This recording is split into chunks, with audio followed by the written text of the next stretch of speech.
मनाची सांगड बसत नव्हती तशी तुझ्या दर्शनाची ओढ वाढत होती. मनाने निर्णय घेतला आणि तुझे बोलावणे आले. वेळ ठरली, दिवस ठरला आणि प्रवासाचा दिन आला. मन प्रसन्न झाले. गाडीने वेग घेतला. तुझ्या दारात येण्याआधीच संकटाने वेढा दिला. पण तू होतास ना सोबतीला.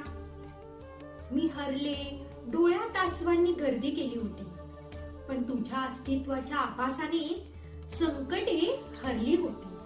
त्या दिवशी नागाच्या त्या फण्याने जणू त्या संकटालाच पकडले आणि नंदीच्या त्या दर्शनाने तूच आम्हाला संकटातून उभारली.